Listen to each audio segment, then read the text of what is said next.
Hello and welcome everybody to another edition of the Saturdays for the Byzantines podcast. My name is Professor Wren. I am your host. If you are finding this video on YouTube, please make sure to give it a like, subscribe to the channel if you are new, and hit the notification bell so that you never miss another episode. Also make sure to, if you're listening on Apple Podcast or Google Play or I guess Spotify as well, please make sure to give us a follow on there as well as a 5-star review. Today, we are going to be jumping into our last lecture on Justinian. We'll be talking about the Corpus Juris Civilis, as well as a couple of Justinian's building projects, and I'll take a brief moment at the end to kind of reflect on the legacy of the Emperor Justinian.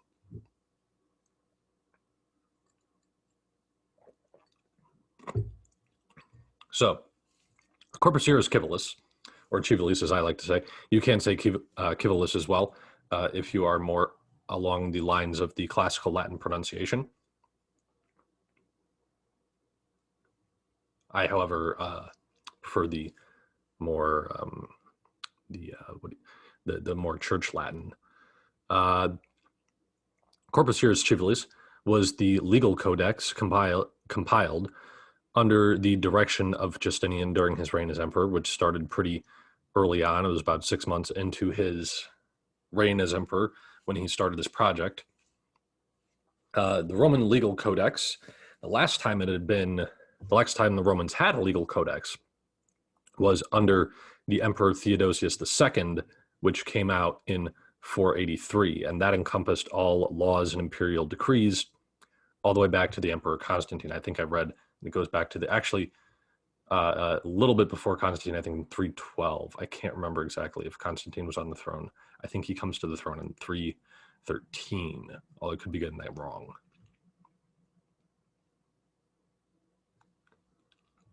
So soon after Justinian's ascent to the imperial throne, which is in 527, he starts this project.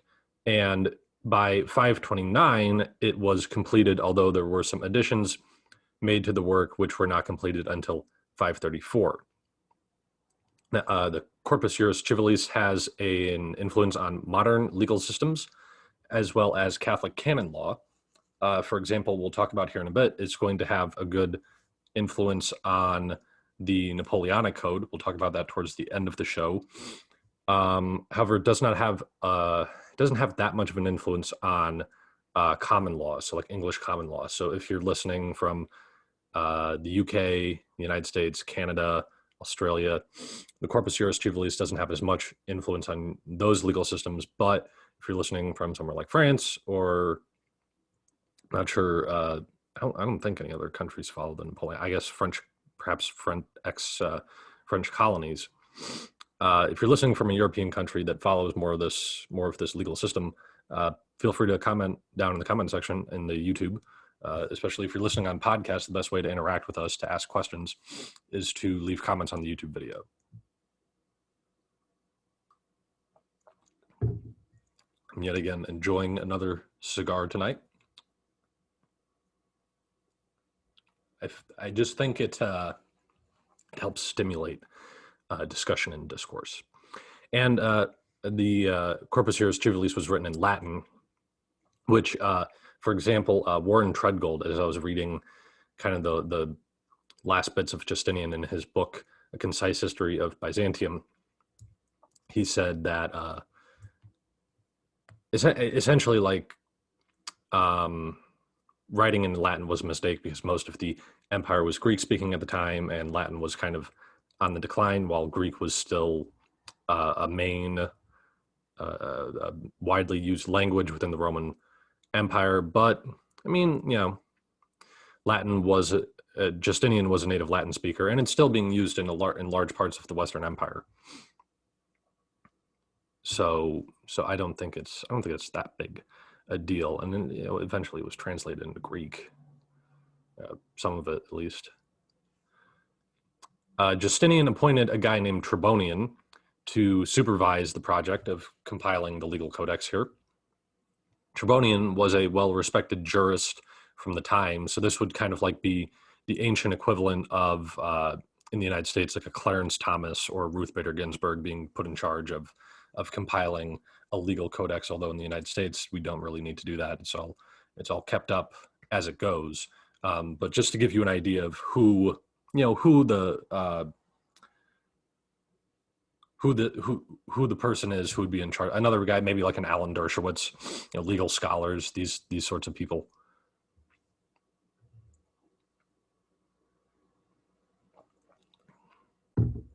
The corpus, maybe I'll just start calling it the corpus for a bit here, because Corpus Juris Civilis is more than needs to be said, or in my notes here, I just have it as CJC. But it's divided into 4 parts. There's the Codex itself, there's the Digesta, the institutions, or really institute, I think it's institutiones, and then the Novellae. Now the Corpus, which was the first part that was finished, and that was finished in 529, so it only took 2 years to compile because it started in 527. And that contained all available imperial pronouncements supported by the weight of law, dating all the way back to Hadrian. So any imperial decree that wasn't just like a throwaway thing where there was actual some sort of legal backing behind it, was dating all the way back to Hadrian, which is quite a while at this point in time, was put in the Corpus Juris Civilis.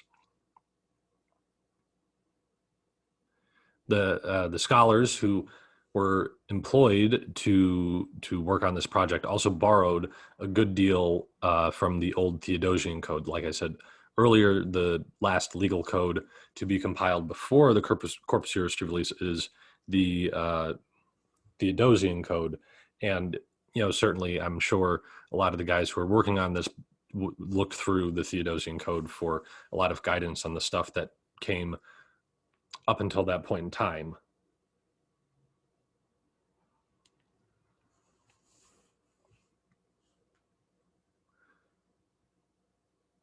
Now, the first edition of the Corpus Juris Civilis does not survive to this day, but a second edition does, which was published seemingly in 534.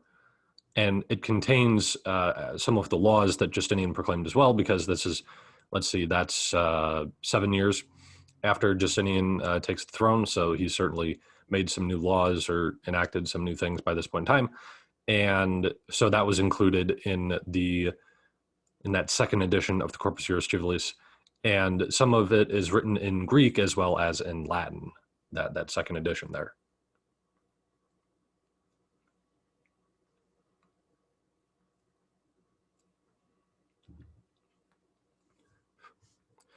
Now, the Codex section also has a good religious component to it.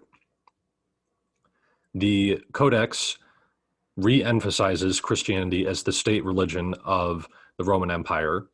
It included laws against heresy and paganism. So it said, for example, that basically you have to be a Chalcedonian Christian, that being a Monophysite or a Nestorian Christian would essentially make you a non-citizen. And then regarding paganism, for example, in the Corpus, sacrifices made to the pagan gods carried the same weight as a murder charge. So it's interesting to hear that there's still seem to be people who are making sacrifices to pagan idols. I don't know if they would have made the law if it was not a concern to them. So it's kind of interesting to see there.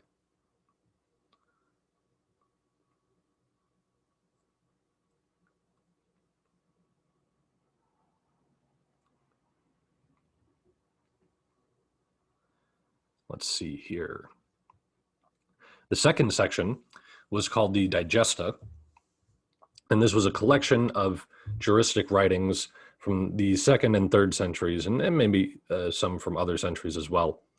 But this would be like the modern equivalent to like articles from legal journals or opinions from prominent jurists. So like when Supreme Court judges write an opinion or a dissent in a Supreme Court case, and I don't.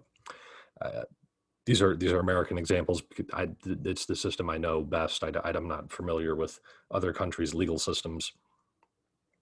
But for like law professors, for example, will write scholarly articles about various legal topics that get published in journals. So the Digesta here would be a collection of things like that.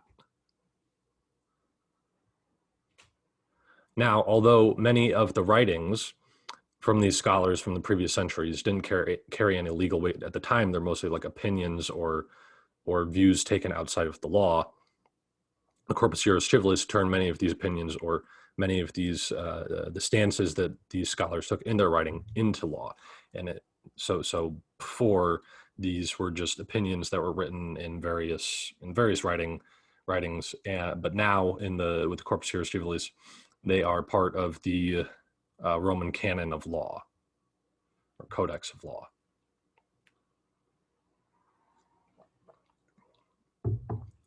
Now, the institutions or the institutiones, I believe that's the non-English, the Latin title for this.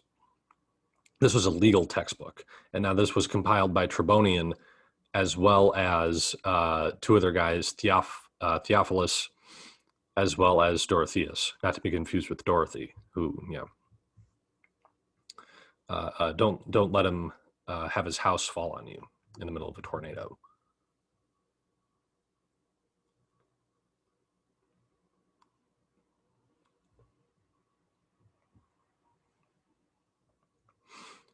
I think I remember reading somewhere that Dorotheus had a little dog that followed him around, and sometimes jumped into a lunch basket. Much of this section of the Institutiones was a preservation of previous work by a guy named Gaius, and he wrote a book also called The Institution. So it's almost like an updated copy of Gaius's Institutiones there as well, and it was used as a legal textbook. Probably, for law students and that sort of thing, or as a reference point for scholars as well. And then lastly, you get the Novella, which was added on afterwards. So this is after, like 529. This is put out in 534, and this is I'm assuming the second edition, which survives to our point now in history, which was not lost to history. And this includes a number of add-on laws which were promulgated leading up to that point. And seeing as Justinian had been on the throne for a while at that point in time, makes sense that any laws that he would have added should be added to the Codex as well. Now, with the Reconquest of Italy, this is important because history seems to tell us that the corpus survives primarily through Italy, without it being kind of preserved and utilized in Italy as Byzantium falls over the centuries. Maybe it is not. Maybe it doesn't survive. Because the interesting thing is, although it is brought to the West later on at the fall of Byzantium, it's still being used in the West, well before that, as we're going to talk about right here. In 1070, you start seeing it being used in Bologna, partly from the papacy was using it for legal studies. And again, this makes sense because there is a component of canon law to the corpus, so it makes sense that the Pope would have it used as a component of legal studies.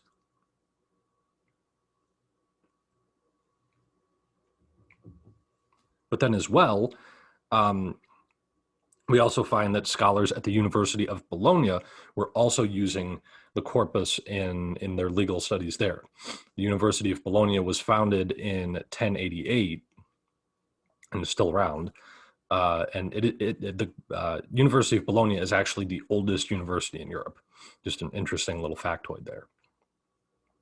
And as the Middle Ages progressed, the corpus continues to gain in popularity. One example being the Holy Roman Empire. They seem to like the Roman style of law better than the inherited tradition they had, the more Germanic tradition of law there.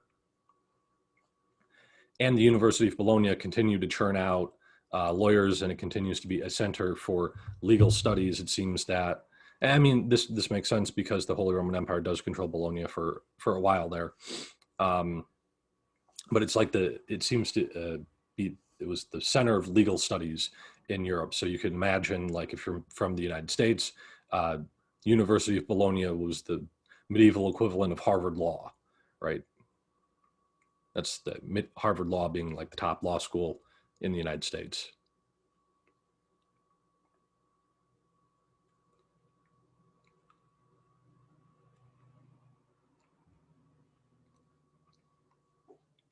Now, the Corpus Juris Civilis was also the foundation of the Napoleonic Code, which unified France under one legal code. So essentially, the story here, if you're not familiar with it, is that in France at the time, about half the country had the country was split between two different legal codes. One was more Germanic legal code, more towards the north. I think it's north of the Loire River, had a more Germanic legal code, and south of the Loire, I might be getting it's one of the rivers, I'm pretty sure it's the Loire, but south of the Loire was more of a Roman legal code. And this obviously was confusing and not an ideal situation. And so one of the big projects Napoleon undertook, apart from starting a continental war, was that he unified France under one legal code, and the Corpus Juris Civilis was the backbone of that. So that's pretty important, and it's still, that's still essentially being used today in France with some additions, modifications, and that sort of thing. I'm not saying it's the exact same thing as it was back, I think, in 1804 was either when Napoleon when they finished the project or when the project was commenced.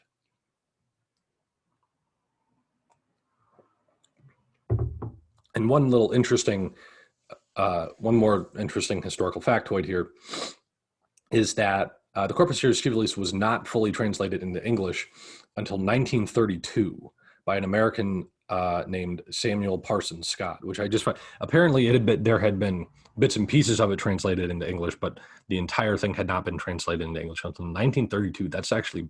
That's really interesting. And like, you have to ask yourself, why had no one translated this done a full translation in English? That's kind of strange. I understand that, the English common law tradition is not quite the same, but at the same time, it's a very important historical document.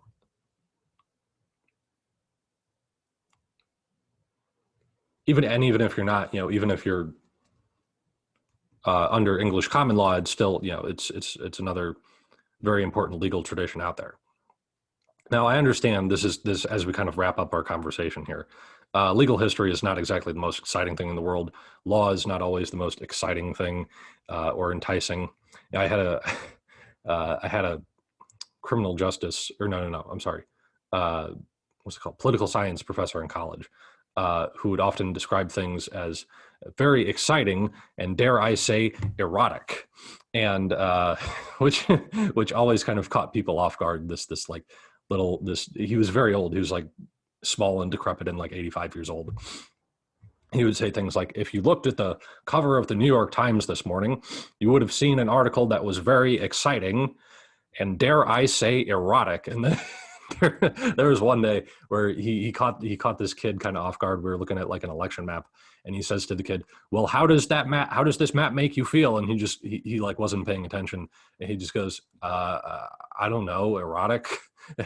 Which we all thought, even he thought that was pretty funny. So he was finally someone busting the ball buster. But the point being, like, I understand that law and legal tradition is not exactly the most exciting thing in the world. So I don't have a ton to say in here because it's not super interesting. Although it's an important achievement, obviously, I'm not saying it's not important. It's one of Justinian's crowning achievements, and again survives to this day. Survives to almost 1,500 years past his death. That's significant. But at the same time, law, and especially the history of law, can be kind of boring. And this is partly why I did not go into law, because I find history and literature and philosophy more important than law, even though you make a lot of money in law, or you can. I mean, some people don't. I think that this is a bit of a tangent here, but I think, a lot of us think that all lawyers are making like crazy good money, and it's just really that is not necessarily the case. Who is it? Shane Hummus on YouTube. He does like a personal finance and choosing your careers and choosing college majors and all that. He did an interesting video on analyzing the legal profession. I thought if you're thinking about it, it's worth a watch. Or even if you're maybe regret not going into law, I think it's worth viewing for you as well.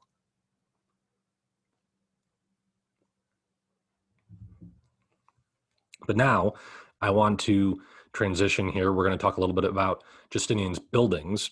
We're going to talk about two buildings here. Now, Justinian built a lot more than just two buildings, but these are two of the most notable buildings, two that I'd say a lot of people have seen images of these two buildings here. The first one obviously being the Hagia Sophia, or the Hagia Sophia, which is the Church of Holy Wisdom, dedicated to the second person of the Trinity, the Holy Logos, or the Jesus Christ. Logos being the Greek word for wisdom, or no, the word. Excuse me. I should know that. I was just talking to my classes about this a couple of days ago. But that Jesus is the second person of the Trinity, is the divine Logos of the universe. And so kind of makes sense that Justinian would have the church dedicated to that. Now, Justinian did not build this church from just out of nowhere. There had been a church that previously stood there on the spot where the Hagia Sophia is built, but it was destroyed during the Nika riots. So Justinian was rebuilding the church which was previously standing there. And this project started in 532 and concluded in 537. So it's about a 5-year project, which is honestly pretty impressive, that one of the most magnificent churches in the history of the world was built in 5 years. And, I remember growing up, there were bridges in my town that were under construction for 6 or 7 years. And, it's just a bridge, right? Like, you have this magnificent, marvelous structure, the Hagia Sophia, which is being built from like a burned down church, and it's done in 5 years. And it takes them, it takes people how long to repair a bridge or to build an extension onto a road? I mean, goodness. Although Justinian was a very seeming demanding guy, didn't like being told no, so I'm sure he was not okay if the building project got behind schedule. I'm sure he chewed out a number of what we would call today project managers over that. Now, the Church of the Hagia Sophia functioned as the patriarchal see for the Patriarch of Constantinople until the city's fall in 1453. However, there was a brief gap where it was not the seat of the Patriarch of Constantinople during, or in the years after the disastrous Fourth Crusade, where you get the Latin Empire during the 13th century, and it was a Roman Catholic cathedral. But once the Byzantines come back into possession of Constantinople, and I hesitate to even call it the Byzantine Empire at that point in time, because really calling it an empire is really a stretch. But the Byzantines do come back into control of it for about 2 more centuries after that.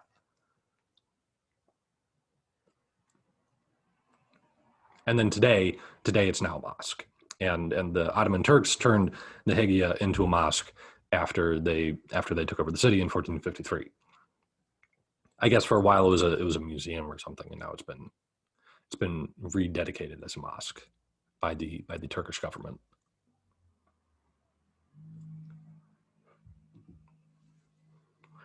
Now, Justinian also had a hand in another building project. I'm sure many of you have seen the mosaic of Justinian and Theodora at the Basilica San Vitale in Ravenna.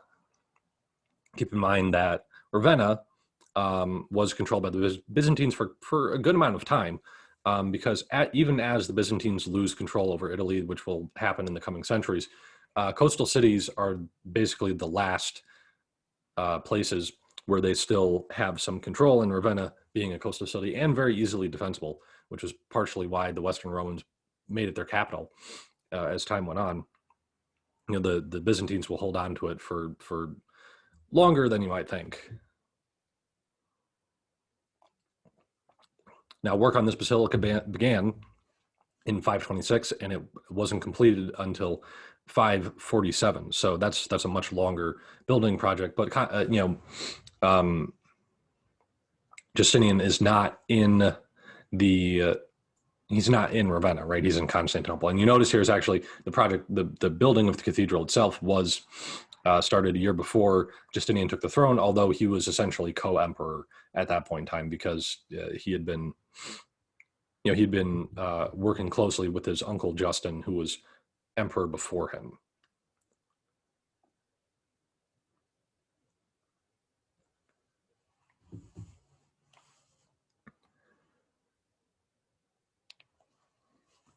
Figured I might as well have this, my try to keep cigars for the weekends, partly because they're expensive and partly because I, for probably health reasons, I shouldn't smoke every day.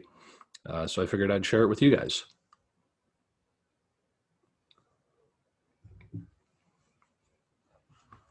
Now, the basilica is well known for its mosaic panels of Justinian and Theodora.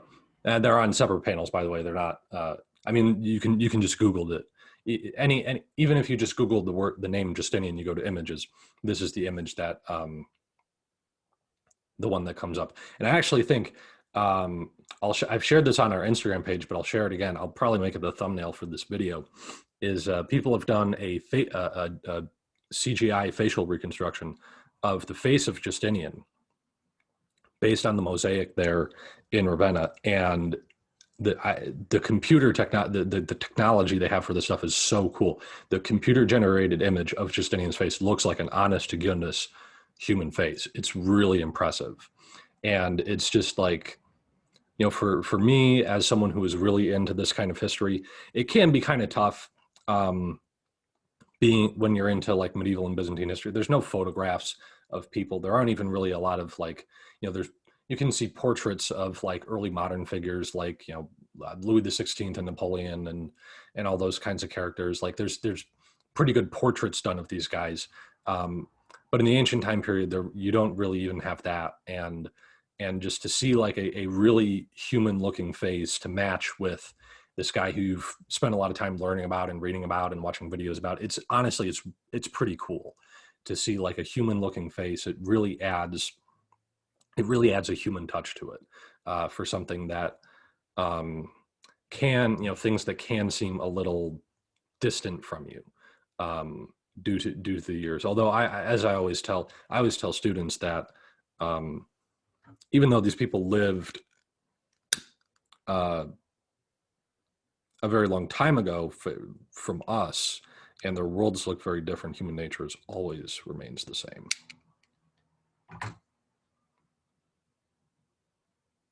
Which is just one way that we can stay more connected to the past, because if especially as you start to understand how people think and the ways that people think and why people think, this is why I think a little bit of study of psychology is useful, because you come to understand human nature better.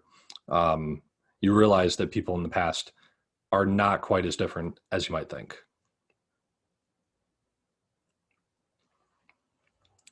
But so in the mosaic, Justinian, just want to make sure so Justinian is depicted by, or I should say he's depicted with military figures to his right. So it's on the left of the mosaic when we're looking at it face on. And to his left, are religious figures. Now, identified in the mosaic, you can look this up. Like when you Google, for example, Belisarius, the face standing most directly to Justinian's right is identified as Belisarius. Obviously, his top military guy, and then the character to his left is the Bishop Maximian, who was the bishop of in Ravenna at that time. So he would have had obviously a lot to do with this building project. So of course he's going to have his face in there as well. you might assume that it might be like the Patriarch of Constantinople or the Pope, but again, it's his church, so he he kind of gets a say in it, and so he's now been immortalized in that mosaic, which hey, is pretty cool for him. The other clergymen in the mosaic, again, the guys to Justinian's left are right hand side of the photo, or not the photo, the mosaic. What am I saying? They're carrying a cross, a censer, and a gospel, which would all be seen during a Byzantine liturgy as well, or even, I mean, a lot of Catholic liturgies. Although a censer is the vessel where incense is kept and spread around. For those of you who might not know all the church terminology, in Western Catholic masses, those are not used quite as much. It depends on the church. More traditional churches, if you go to a Latin mass, they use it all the time. But I saw a funny picture online a couple of weeks ago. It was a meme on Instagram, and it said, if you go to a mass and you see that the incense has come out, it's going to be a good mass. And like, yeah, I remember when I was a kid and I would altar serve. I always got excited when we had incense, because you didn't have it every week, and so I was an altar server for a very long time, and I always wanted to be the guy who carried in the incense, because it was special, it was unusual, and because I was really into it, I was like, I want to do that. That looks cool.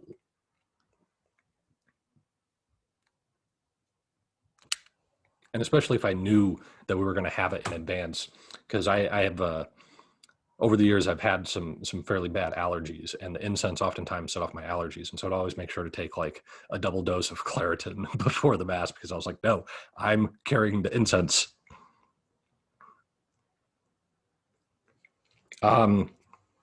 But excuse me, got a little smoke in the airwaves. But anyway, so I want to take, at this point, we've talked about the wars of Justinian. We've talked about his early reign. We've talked about his relationship with Theodora.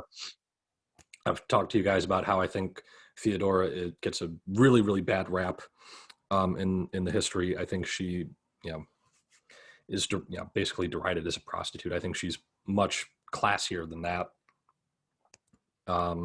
We've talked about the wars of Justinian. We've talked about Belisarius. I've told you guys I think Belisarius is probably the best Roman general of all, better than even Trajan, better than even Caesar. Although you could have an argument about it. That this is what I think about it.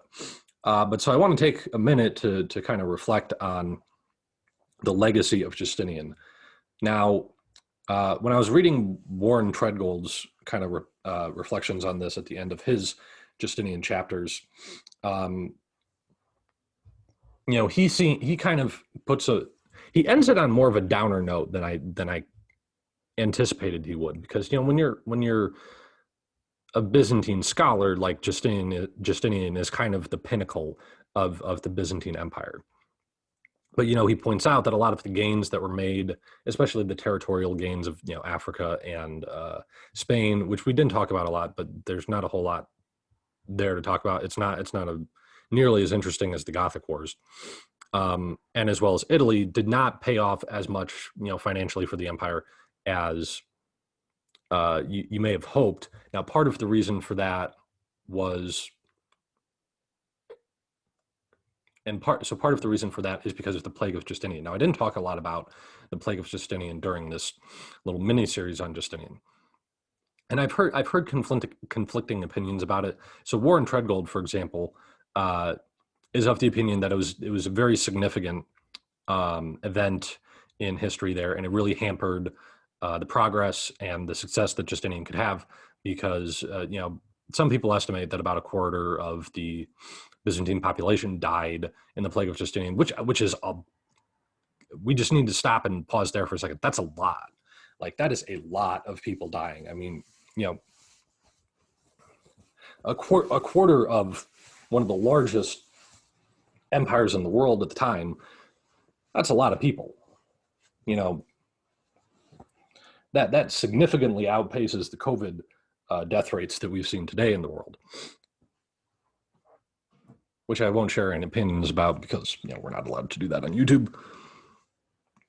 But then I've also heard from people. So like when I studied Byzantine history in college, my professor, who also happens to be my father, said that he didn't think that the plague of Justinian was kind of exaggerated because obviously it's going to be worse in the cities than it is in the country. We see this even today with COVID. If you're living in a rural area, the COVID's not going to be quite as much of an issue because people are spread out. There's not as much interaction between people, less opportunities for viral transmission. But if you're in the city, even if you're taking all the precautions you can, there's so many people packed so closely together. Sometimes even best laid plans fail.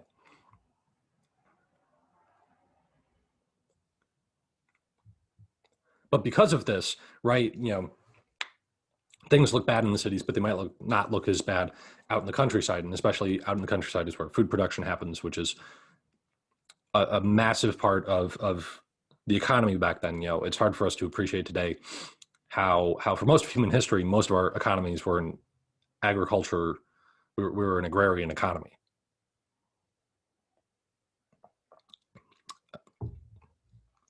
But regardless, you also cannot deny the loss of tax revenue, which you get from losing that many people, right? That many people die, that many less people are paying taxes, and that's going to have a significant impact. I mean, this was partially why, we talked about how a lot of the soldiers in Italy had not been paid for a long period of time, and they were very upset with Justinian. Well, part of the reason for that was due to a loss of revenue for the empire, not just because of Justinian's building projects and expanding the military and expanding the empire territorially. Territorial, is that a word? So expanding the territory of the empire. But then on top of that, you're expecting to get a lot of revenue coming in from Italy, but a combination of the plague as well as just Italy being completely devastated by the Gothic wars. I mean, guys, we're talking Belisarius lands in Italy in what I think it was 537, and the Byzantines don't have like a full grasp on control of Italy until like 555. That's almost 20 years of war going on the Italian peninsula. Not to mention, in the previous century, in the 5th century, right, we're talking about the 6th century. In the 5th century, Italy had also been ravaged by invasions from the Visigoths and the Huns and the Ostrogoths taking over, right? This is a lot of devastation that's going on the Italian peninsula. And it's going to take a long time, especially with the plague that's also occurring.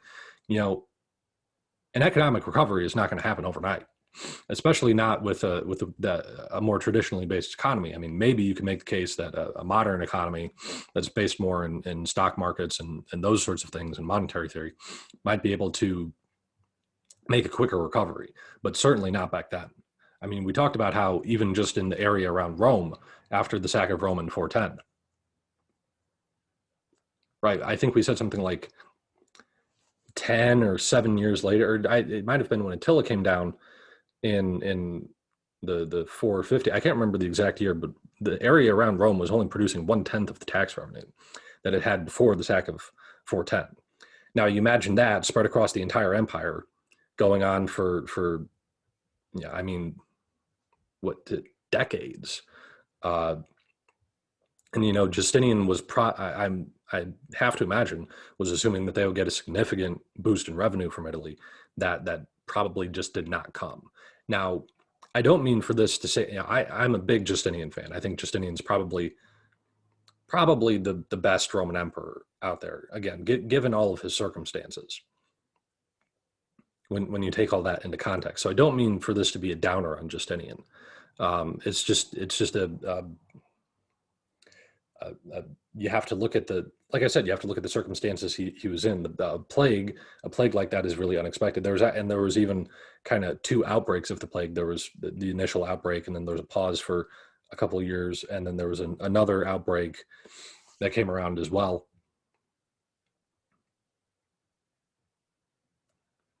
And so you have to take all that into consideration. But still, the Byzantine Empire, you can't. I mean, what is the counter argument that the Byzantines would have been better off not reconquering North Africa and not reconquering Italy and not taking back about a third of Spain and not getting Sicily back and Corsica and Sardinia and the Balearic Islands and all these places? I don't think that's really I don't think that's a good argument. I really don't. So just to kind of give you, I mean, you can tell, I'm big on Justinian here, so I don't want to downplay any of his accomplishments, but what I do want to do is address some other scholars' thoughts on his legacy and kind of contrast those with my own. And it's worthwhile to have these kinds of discussions and comparing what various people think on these topics. I think that's a pretty interesting part of history. Let me know in the comments what you guys think. Do you guys think that where would you rank Justinian in terms of Roman emperors? Do you think his legacy is more positive or negative? Let me know in the comments. I'd like to talk to you guys about that. That'd be fun. And so that's all I have for you guys today. And so if you've made it this far in the video, please make sure to give it a like, subscribe to the channel if you are new, and hit the notification bell so you never miss another episode. Really do appreciate all of you guys leaving comments. There's been a lot of positive comments. That's really great. I appreciate all of you guys watching and listening and leaving those comments, because that does motivate me to continue putting this out and to try to make better content. And like I said, hopefully I haven't totally abandoned the idea of video podcasts for the future. It's just the situation where, like, the room where I'm recording and the setup of this apartment that I'm in, and not having good lighting, and the camera's kind of meh, and all of those things. I would like, when I do go back to video podcast, I want them to be better quality. And as well, I'm working on figuring out how to make better thumbnails and hopefully getting guests on the podcast in the future. I think that'll be good and help grow the show. And all, like I said, I say this a lot, guys, share this with your friends, your family, your classmates, your professors, whoever. That's going to help grow the show as well. And especially will help grow the show if you're listening on Apple Podcasts, Spotify, or Google Play, to give us a follow and a 5-star review. You can also find us on Instagram and Facebook, where I post updates about the show and fun things about history that I want to share with you guys. So that's all the time we have for today, and I'll see y'all next time.